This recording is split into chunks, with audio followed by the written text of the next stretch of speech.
Class is in session. Hello, class. Welcome to Binary Gamer. I am your host, Tony Spears, and we are going to be learning a little something today about video games. I am joined by my bro, best friend, and the second smartest man that I know, Chris. What is up, Chris?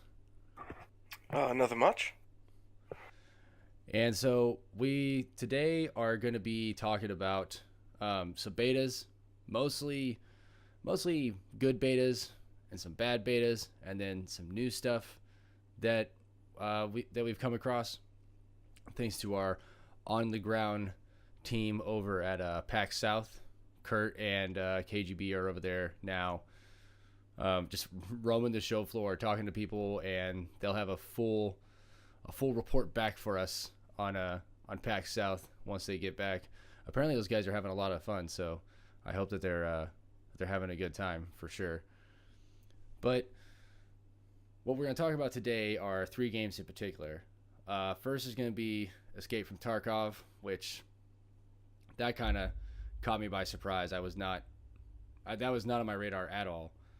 And then I guess what would be considered just the bad end of betas with FireFall, and then we'll get into Dauntless, which Chris and I recently discovered actually today, and spent some time in, and our feelings on that and how we think it's going to shape up. So, Chris, let's start out with Escape from Tarkov. You actually showed me this game, and so far, it looks really cool, but I don't know. It seems like there's a lot of depth to this game that maybe I'm not grasping, or is one of those things that you got to really just start scratching the surface to really get to.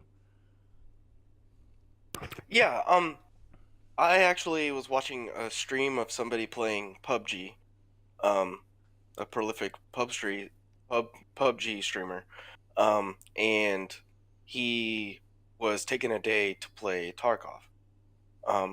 And I had seen a couple gameplay stuff. I'd seen a couple like videos of the gameplay and stuff like that, and I thought it was pretty interesting. And it's a really pretty game that's run in Unity.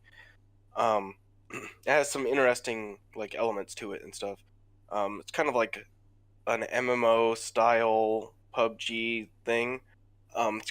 It's really interesting, and it's really fun. It is extremely difficult. So far as I've seen. Um, Yeah. it's got some survival aspects to it, like water and food and stuff like that. And then also it's got actual like bone breaking mechanics and bleeding mechanics and stuff like that, which is pretty interesting. The bleeds are pretty brutal. Yeah. You can get shot in the leg, and then your leg will slowly die, and then you're hobbling really bad, but there's also blood coming out everywhere. Like, it's pretty rough. It just sounds If you brutal, don't have a man. bandage, you're pretty much dead. Like, Yeah. there's nothing you're gonna be able to do. There's been a couple times where I was like shot in the chest by like a sniper rifle, and I didn't die, but it was really close. And then I just hobbled around until I died like 3 minutes later. So it's pretty interesting. It's pretty fun. Uh, I'd like to see where it's going to end up. The game's been in beta for a couple of years, but Yeah, so I'm looking at the wiki page for Escape from Tarkov right now. It's being developed and published by Battlestate Games. It's running on Unity 5, which I don't know, man, like it's really pretty for a Unity game. Like until you told me that it was running on Unity, I would have swore that it was Unreal, but hey man, apparently you can just do a whole lot with Unity these days. And then it's funny because for the genre, it's first person shooter and then military sim. It doesn't describe it as like a survival game, and I think that's kind of misleading because the survival element is a big deal in that game. It's not like something that you gloss over or whatever. A lot of your loadouts, it's like, well, I should probably take this med kit. Also, should probably take some bandages because if I get shot, I'm gonna start bleeding. And then, like you said, there's all like the little systems in there of like damage over time with bleeds and like if your bones break and stuff like that. And the looting aspect of it is really is really cool to me because it's like you're gonna find random stuff, and some of the stuff doesn't seem like it has any value until you get back to like the safe, like the extraction zone or whatever, and then all of a sudden it's like, snap, man, this guy's gonna sell you stuff for 3 packs of cigarettes. I wouldn't have thought that that would have been currency, but apparently when the world ends, it's very much currency. Mm-hmm. But Yeah. one of the things that I noticed with this game, and maybe I don't know if you ever played it. Did you ever play Stalker? No, I didn't. So there was two games: Stalker, Shadows of Chernobyl, and then I can't remember the name of the follow up of the sequel. But it very much had the same feel of like post apocalyptic Russia, which, as far as I can tell, this takes place in Russia because Tarkov is a city. I think in well, I'm looking it up here. In Russia. Yeah. Yeah, Tarkov City in the Norvinsk region. I'm pretty sure I'm pronouncing that wrong, but yeah. So, but in Stalker, it was very much the same thing of like a lot of survival elements and a lot of the like small systems in there that you wouldn't really that you wouldn't think of at first blush with a first person shooter. So that's what this game really reminds me of. Is it reminds me a lot of Shadows of Chernobyl with a lot of deeper systems in it. Mm-hmm. So I'm interested to see how this whole thing pans out, because right now the closed beta started actually July of last year, and I guess it's had quite a few resets and stuff as they've been adding things to it. But I'm really interested to see how the whole thing shakes out. Like I think it's gonna be really interesting. Yeah, definitely. So as far as you've played more of Escape from Tarkov than I have, and you've been doing what they call like naked knife runs, I guess. Yes. So explain why you've been doing the naked knife runs, because I think that the whole like death system in it is probably one of the big hooks and what makes people really think about their loadouts and stuff. Yeah, well, okay, so the way that it works is when you play the game, you can bring whatever you want with you. So you can bring a backpack, you can bring like an Alice pack system um, to hold ammunition and magazines. Magazines are real things. They're not made up things like in most shooters, where you just have ammo and it just randomly becomes in magazines, Mm-hmm. and you put the magazines in and then you go from there. In this game, you actually have to have a magazine. You have to have the rounds. You have to put the rounds in the magazine, and then you can bring guns. You can bring secondary like pistols. You can bring keys for specific doors on specific maps. None of that is explained to you at all, so you kind of have to figure it all out on your own. Um, you can bring med kits, food, water. Um, Generally, the water is only important if you're going to be in the game for more than 30 minutes. Normally, the extraction times are about 45 minutes, depending on the map. So if you don't extract in 45 minutes, you lose, and you're like just pulled out of the game and you lose everything. Um, the way that the game works, you can bring whatever you want, or you can bring nothing, or you can bring some things or whatever. So you can ensure the stuff that. Um, Speaking of, I need to log back in to make sure I grab the insured stuff from yesterday. Um, so you can insure stuff for money, um, and when you insure it, if you die, it drops all of your stuff on the ground outside of the secure package that you have. So that insured stuff is returned to you uh, between 24 and 36 hours later, only if somebody didn't loot it. There are a lot of NPC characters. There's a lot of PvP aspects to the game as well, so it's very likely that when you die, especially if you die to an NPC, nobody's going to find your stuff. The games are between 6 and 12 players, so, I mean, if you live for a while and loot for a while, there's probably only like 3 people left on the map. So those 3 people would have to find your stuff uh, worthwhile, to take with them, and then take it. Um, and then they would have to extract with it. If they die and drop it, you'll get it back. So they have to fully extract with it, or you'll get it back Oh, in okay. 24 to 48 or 36 hours. So it's not too much of a risk to bring stuff. Um, However, it is a risk, and you can't use it again for 24 to 36 hours. So um, with most of the packages, you get like one main handgun or main rifle.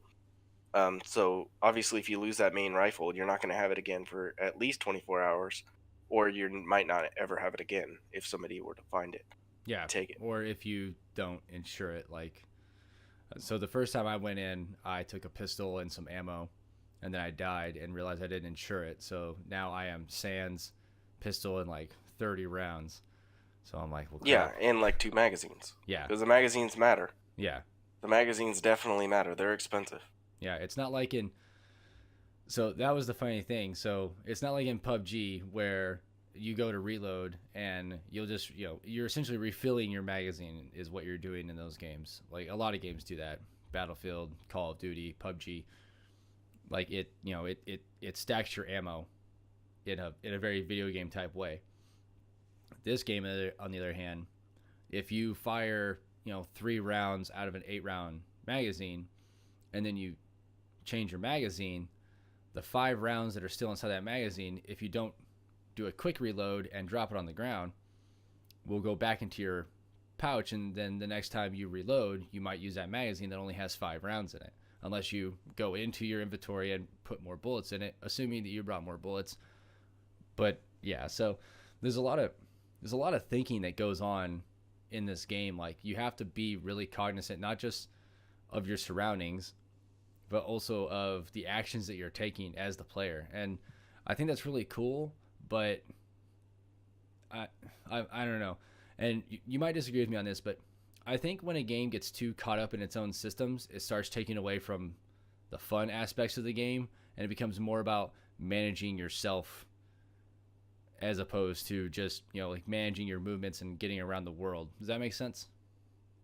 Yeah, I get it, but at the same time, the way that the game is set up, like it should be like that.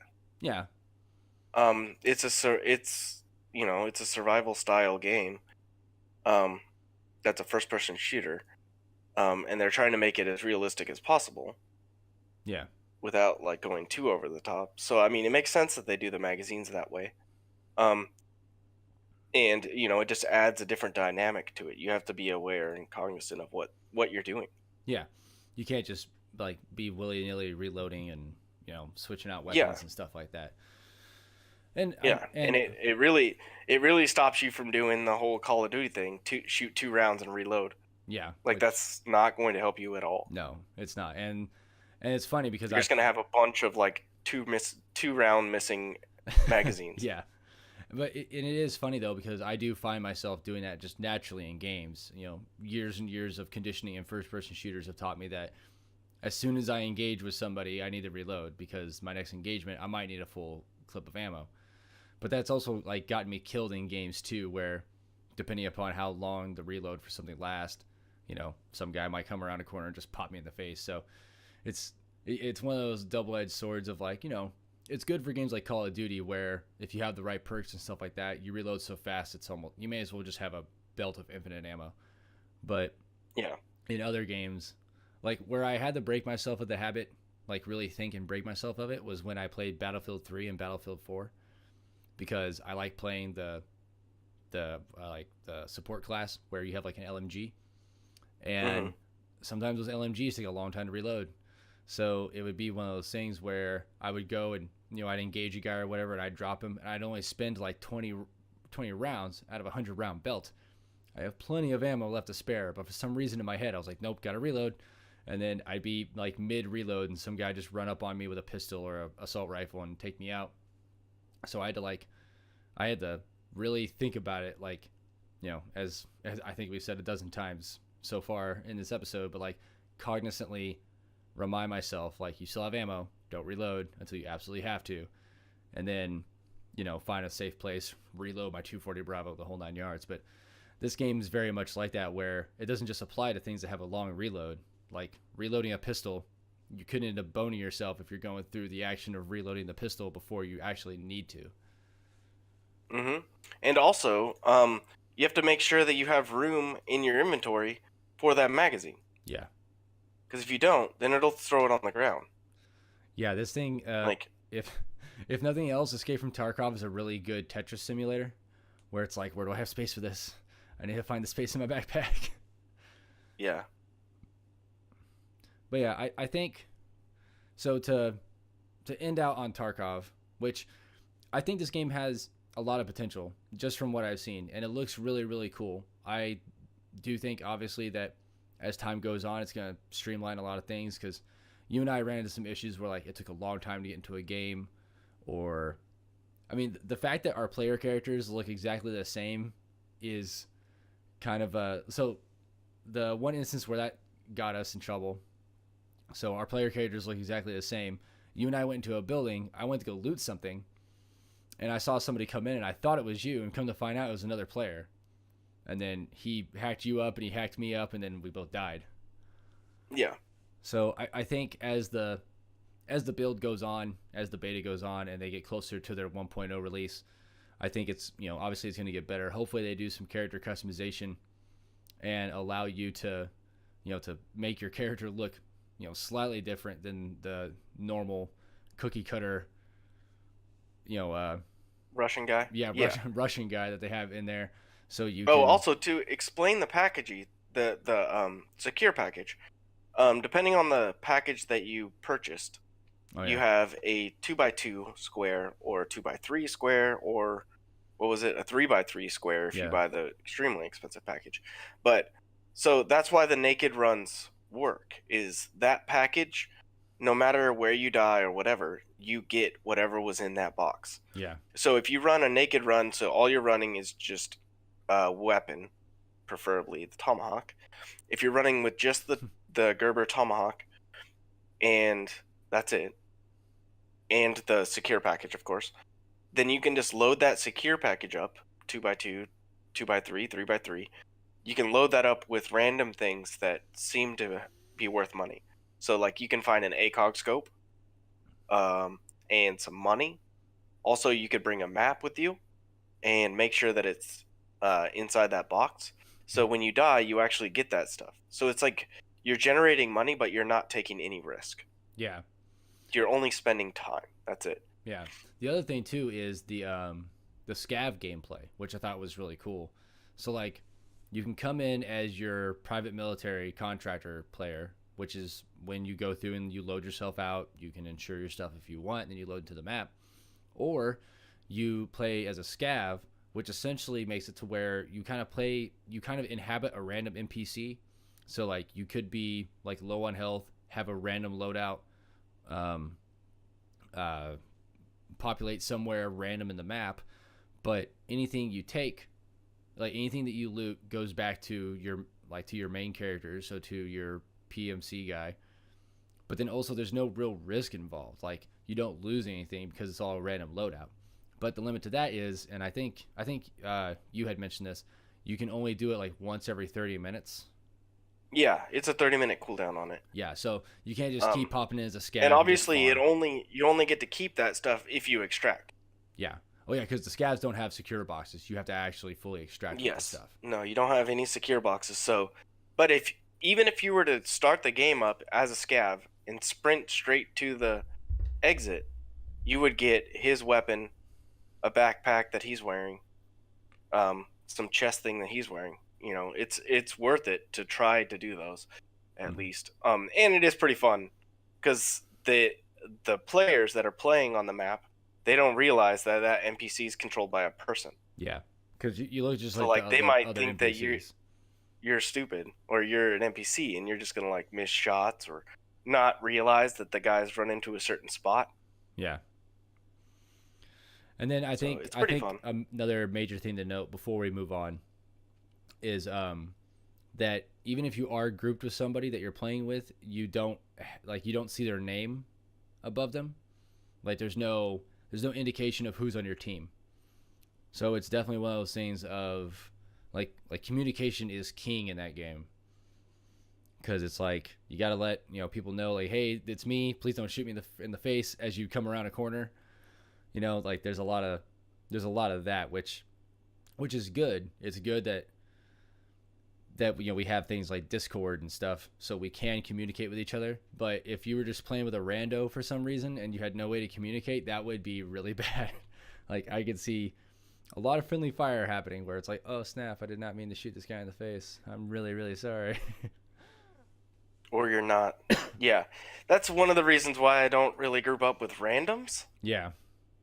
Because if you both have a map and you both jump into the same spot, like you're literally right next to each other when you start. Yeah. And it's pretty easy and not against the rules in any way to group up with random people, and you could just kill them and take their stuff right at the start. Yeah. And that's so a massive that's one move. thing that's like pushed me away from grouping with random. Yeah, well, because that happened, like, one of the games we were trying to get into, some guy kept trying to, like, invite us to group up, and I was like, that's a trap. That is somebody looking to farm some easy stuff, and he would have been really upset because we were both just running tomahawks, and he'd have been like, oh, they have nothing on them. Mm-hmm. Yeah. All right, so I think we've covered Escape from Tarkov pretty well. There's no proposed release date now from what I can see. As far as what I can tell, the closed beta is still going on, and they're still tweaking a lot of things. And with a game that is this in depth and has this much like nuance to it, all the systems and stuff like that, it's a pretty fair assumption that it's going to be a while before this game comes out in full release. Yeah. From what I was reading on the forums, they're kind of looking for a summer 2018 open beta launch. Okay. And then the full game coming out at the end of 2018. Okay, and that's what it seems like. That's a good target to have, for sure. I mean, yeah, there's no reason why they couldn't make that target, especially with where the build is now. If they get a lot of feedback and stuff like that, I feel like the game is pretty much playable at this point. Like, yeah, I mean, there's. I mean, it's in beta, but like, there's not really that much. Well, they need a lot of work on. They definitely need to increase the amount of servers. Not that. Oh, definitely need to do that. Yeah, not that. That's, I mean, like that'll an easy come thing to do. Yeah, that'll come when they release for sure. Yeah, but just because I think there was one point you and I sat around for like close to 15 minutes just trying to, find an instance to load into, and that will turn off a lot of potential players if like you're going through and you're playing this game and it's like, I paid full retail for this game and it takes me 20 minutes to load into a match. Like, people are just going to drop that game at some point. So, yeah, well, the game's going to be free. So. Oh, is it? Yes. Oh, okay. So it's going to have free to play. It's going to be free to play with no secure box. Okay. You have to buy the secure box for 400,000 rubles, which is a lot of money. You can see it in you can see it in the inventory of the vendors. Okay. Interesting. It's like 400,000 things. So they're probably gonna have packages where you get the box, just like they have now. Yeah. And then they'll have free to play, so you don't get that. So you can't run naked knife runs because you just wouldn't get anything. Yeah, there'd just be no point. Okay. Yeah. Well, cool. All right. So I think that's enough about Escape from Tarkov. I think we can move on to well, you want to talk about FireFall because we were talking about betas and stuff like that, and I'm not familiar with FireFall at all. So why don't you lead this one off? Yeah, it was one of the games that I was looking at that I actually paid into the closed beta for, and it was extremely interesting. It was a third-person shooter with multi-classes, PvP that was okay, but it had a lot of like cool mechanics where missions would randomly spawn on the map and you would run around, and the combat was influenced by tribes, so it was a lot of jump jets and stuff like that. And the different classes that you played had different jetpacks and different skills like AoE heal skills and stuff like that. And certain classes were locked to certain types of weapons. And there was all kinds of different upgrade situations, upgrade ways to upgrade. Um, and it looked really fun. And I played it for a while, and I played it for 6 months or so, in 2010. Um, the game fully released, let's see, in July of 2014, and the servers fully closed July of 2017. Yeah, so I'm looking at this Polygon article. It says, with heavy hearts, we regret to inform you that after much review and analysis, Red 5 Studios have decided to suspend the Firefall efforts on the 7th of July, 2017. And then it goes on Yes. to explain that they were having problems, a lot of significant changes going on, even before their open beta in 2013, server performance issues. So it just seems like one of the things that it seems like one of those things where they just couldn't get their ducks in a row. Apparently, they had a whole bunch of layoffs and stuff, and yeah, Hmm. that's brutal. Yeah, it seemed like they got like an influx of money when the closed beta first came out. Mm-hmm. And maybe they spent too much money on development and not enough on paying their people. It looks that way. Um, and they ended up getting to the point where they were having to lay off people or just not making payroll. There was a time in 2016, I think, where they just didn't make payroll at all. It says actually it's included in the article. Missed payroll Christmas Day of 2015. That's brutal. Yeah, that's how you get people not to come back, and Yep, that's how. those That's people how are you not get going to be them. working there anymore because Yeah, they're just going to leave because they're not getting paid, yeah. especially on Christmas. Good lord. Um, so yeah, they did a lot of, but one of the main issues that I had with that game, obviously the management was bad. However, I think a lot of the problem was, and I have another friend that played with me at the time, um, and his main problem with the game, and when they made this change, he never came back, is one of the most um, prolific and fun to play classes was completely removed from the game 2 years into the beta. Which was that? So I don't remember exactly what it was. There's the assault. It was one of the assault classes where they get two guns, two main hand weapons. So there's an assault, a biotech, the dreadnought, the engineer, and the recon. I don't think there is a. I think that's a subclass. There was like 20 classes, I think. Oh, and these are the only 5 that it shows on here. I Oh, it says I think there are 5 main types of battle frames. So yeah, those are types. and Yeah, there are it was one of the heavy subclasses. assault ones Okay, that was able to have. 2 weapons. Yeah, And do you think it yeah, was just was able removed to because have. of balancing issues, or was it just? I don't know. It was probably balancing issues, but they needed to balance it, man. Like you can't just erase somebody's progress Yeah, like that. especially if it's one of Yeah, those and things it was where removed in the open beta. Like it was open. People were playing it, that's not cool. and they just removed it. Like it's gone now. It doesn't exist. And a lot of people liked that class, and a lot of people that were playing that class decided they were not going to play the game anymore because they removed the battle frame they liked. This is I mean, interesting. So- it makes sense, and that's a bad choice. Yeah. Like, don't do that. Like, Don't figure remove, something else out. Yeah, don't remove. Find things from another your way to games. balance.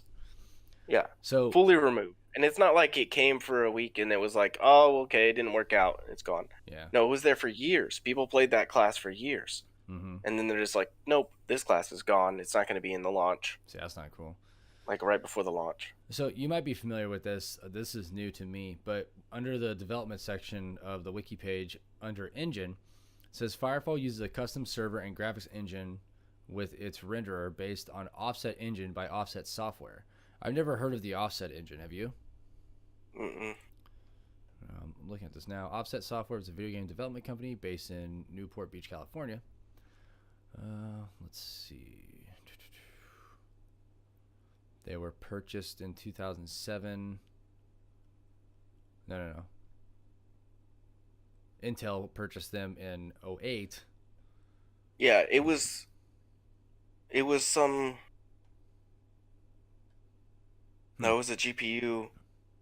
It was based on a GPU architecture Yeah. that was canceled.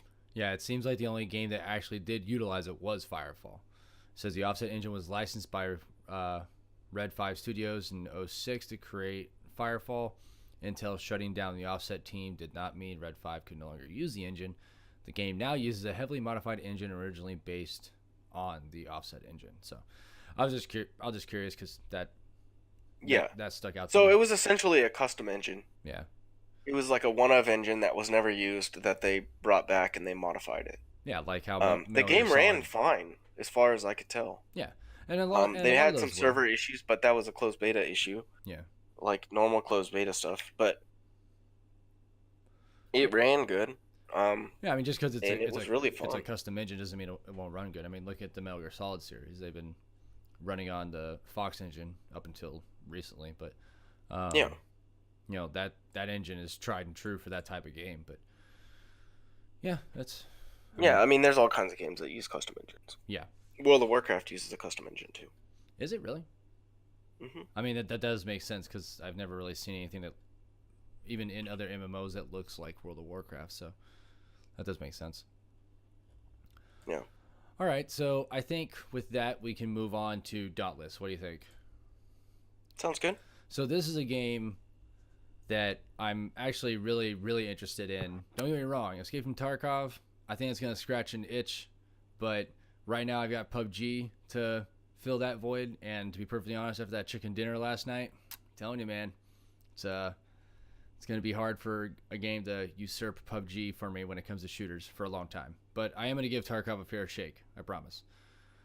What I can say though is Dauntless looks really cool for two reasons. One, I really like the way it looks, and this one actually does run in Unreal Engine 4. Two, I have been looking for some type of Monster Hunter-esque game for a long time. And even though Monster Hunter World is going to be coming out pretty soon, unfortunately very late in the year for PC, I'm really, really looking forward to playing Dauntless because I feel like it's going to... It has a lot of things that are similar to Monster Hunter, but things that are widely different from Monster Hunter. So, Dauntless is developed and published by Phoenix Labs. As far as I know, this is Phoenix Labs' first outing. It's supposed to release somewhere between Q1 and Q2 of this year, like the full worldwide release. And then, as far as genre, it's just an action role-playing game. So, this game is actually really cool for a lot of reasons, mostly because you get to make a character, and then you pick a weapon. And right now they have, oh man, I'm blanking. Oh, they have the sword, which is pretty cool. And then they have the lance, or was it a lance or a pike? I can't remember what they called it in the game. I think it's a pike. Yeah, I think it's called a pike. But anyway, it's War pike. it's essentially a big lance that can shoot a laser as well. So that's kind of dope. And then they have like a hammer, a chain blade, and then and then the axe, which the axe isn't going to get much traction with me. I don't like the way that the combo system works with that thing. But after you select your weapon, then you just go on a hunt and you go fight a big monster. So for people that have played the not Dragon, I almost said Dragon Ball Z. For people that have played Monster Hunter, it's very much in the vein of Monster Hunter. As far as I know, Chris, you're not very familiar with Monster Hunter, right? No, I played it a little bit on DS, I think. Yeah. But I feel like the main problem with Monster Hunter games, up until the one that is going to come out on PC someday, is they're all on consoles. The reason why I say someday is because it's not even listed for PC on their main website. So yeah, someday they made an announcement in a video recently saying that it's going to come out in like Q4 of this year, but the PS4. So it's gonna flop. Yeah, but it's gonna flop because it's coming out 11 months after the PS1, the Xbox One version. Yeah, the Xbox One and PS4 version are going to come out end of this month. January 28th. Yeah, January 28th, and then or 26th. And when games do that, they almost always flop on the PC because people have already played it, people have already gotten into it. Mm-hmm. There's no reason to play it twice. Like, And see, that's the bad I thing really too. wish they would stop doing that. Yeah, like you need day and date for all your platforms. There's no reason why you You shouldn't. do, or just don't have it on the other platforms. Yeah, but see, that really bums me out. Not to It's not a selling point if you do it that way, no, in it's my not. opinion. But see, one of the things that bums me out, and I'm not trying to diverge or divert from Dauntless too much, but the thing that bums me out about that is I really wanted to play Monster Hunter with all you guys. But the only thing that we have in common when it comes to video games is we all have PCs. So I wanted us all to play on PC, and then we could make a little hunting party, and we could go kill ourselves a Rathios or something like that. But as it stands now, console-wise, I have a PS4. You have an Xbox One. I don't even think Kurt or KGB have consoles. So it's one of those things where, like, I really want to play the game, but do I want to play it by myself and or with randos on PS4? Probably not. So now, as it stands, Dauntless is kind of where I'm looking at now for all of us to get together and play this type of game. Yeah. And I think it's going to be, I don't know, man, like it has a lot of really good stuff going for it, but to be fair, it does share a lot of similarities with Monster Hunter, and that's not a bad thing. But it's one of those things that you kind of have to tread carefully with how that's gonna play out. But one of the things that I think does work for it is the fact that it is going to be like a day and date release on all the platforms. Well, right now it's only going to be on PC, but they're looking at going to consoles. But seeing as how this is going to be the PC solution to the lack of Monster Hunter this year, I think Dauntless is going to get a lot of traction. Mm-hmm. And I mean, I don't know, we didn't get a whole lot of playtime in the beta and stuff like that, but I mean, aside from the fact that we fought the same monster like 4 times in a row, I think that I think it's all actually pretty well. I think it's pretty well put together now. I was running into a lot of hitchiness and stuff like that, but I just kept reminding myself, like, this is a beta. This is a beta. It is a beta. Yeah, and I wasn't having any of those problems, so I'm not sure that it was a beta. I think it's a server problem for you. Yeah, it could be server, and that's probably because I'm in Korea and you're in the U.S. and we're both trying to play on the U.S. server, and my internet is not the best right now where I live. Mm-hmm. So Because I saw you blinking around yeah. like I saw you like moving around all weird, Well, but I was running fine. it's actually a special ability that I unlocked before you. I just randomly teleport, actually. Surprise! Oh, Yeah, I can teleport. sounds terrible. Yeah, Yeah, like every 4 steps, you take 3 extra steps. or take a couple steps back, as it was a couple times. Well, no, there was one. The fight against the fast boy, that's what we call him because we can't pronounce the name. But when I was using the chain blades, I think that was the one where we were playing on the Australian server, and man, I was hitching around everywhere because one of the properties of the chain blades is when you use the special ability, he'll throw the blades out very God of War-esque, hook into the monster, and then pull himself to the monster so you can just get in there, real close and, melee it up, as it were. But whenever I would do that, it would just throw me random places around the level. And I mean, again, that could be a server issue, which is one of those things that you iron out during a beta, or it could be the fact that my internet is not the greatest. There's a lot of different things that it could have been. So it's definitely one of those things where I hope it gets better as they get closer to release, because obviously you need to iron those things out for people that don't have the most magnificent internet in the world, also might be playing across continents the way that we do. So hopefully that stuff gets ironed out as they get closer to release. But I don't know. I mean, it just could be a persistent problem. That also does happen in these kinds of games as well. Yeah, for sure. Yep. But I think one of the good things to take away from this episode, and I think this is where we can wrap it up, is it's really cool to get into these betas, to get a chance to see these games early on and the changes that go into them, and also to take part in that development, because half the reason that these betas exist is so they can get feedback from the community, and it definitely lures people in with that early adopter thing, because it's like, hey, this is going to be a free-to-play game, which, by the way, Dauntless is also going to be free-to-play.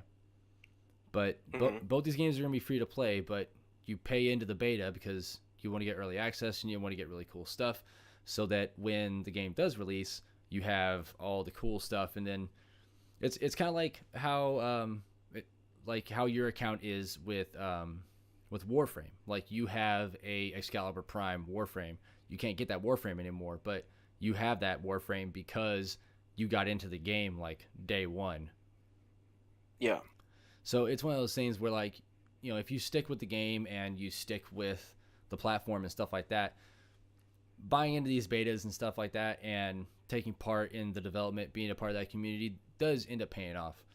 But sometimes, yeah, it depends on if the game is good, and like when it comes to FireFall, yeah, the extra stuff that I ended up getting was worth nothing yeah, and because the game is gone. Yeah, and that does suck. Like, whereas like with Warframe, it works out because that game is really good and it's lasted for years. yeah, and like, and that's a big deal. Yeah, and it definitely is one of those risks that you take. Like, as far as I know, Kurt and KGB got these beta access passes for us for Dauntless, free of charge, as far as I know.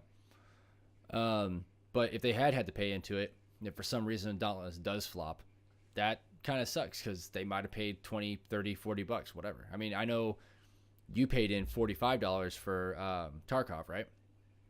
Yes. So if for whatever reason the studio burns down tomorrow, and which I don't wish that on them at all, but you know, if something bad were to happen and the game just ceases to be, that's $45 you're out. Yep. So it definitely is not a buyer beware, but buy at own risk type thing when it comes to this. Yeah, definitely. Yeah. But I think that's a good place to leave off. Basically what this whole episode comes down to is that betas can be cool, and you should partake in the ones that interest you, especially if it's a game or a genre of game that you really like. But also, you know, keep in mind that these are works in progress, and while good things can come out of them in the instance of, like, you know, Warframe, or definitely the potential that Dauntless and Escape from Tarkov have, you can also go the route of FireFall, where stuff just doesn't pan out, man, and what could have been an amazing game just doesn't happen. And yeah, I believe that is going to be it. Any closing words, Chris, before I take us on out of here? No. I mean, I think you could pretty much hit on them. Yeah. Yeah. I like the betas. Every now and then I'll play a beta, or I'll spend money on a closed beta, and think that I shouldn't have. It happens on occasion. I've swore off of betas a couple times, and I'll still do it. Yep. Get right back into them. Every time I leave, they just find a way to pull me back in. Yeah, essentially. Yep. All right, then. Well, that is going to do it for this episode of Binary Gamer. Thank you very much for listening. Remember, you can find everything that we do over on YouTube. Head over to YouTube, search Binary Gamer, check out the videos and stuff we do there. We also post the podcast there later on in the week. You can get this in all the podcast services that you go to, whether it be iTunes, Stitcher, Google Play Music, Player FM, wherever you get your podcast, you can get Binary Gamer. And remember, if you have comments, concerns, complaints, you just want to tell us how your day was, maybe you have a specific game you'd like us to talk about, hit me up over on Twitter. It is at iFlipTheSwitch. It's right down there. Nope, up there.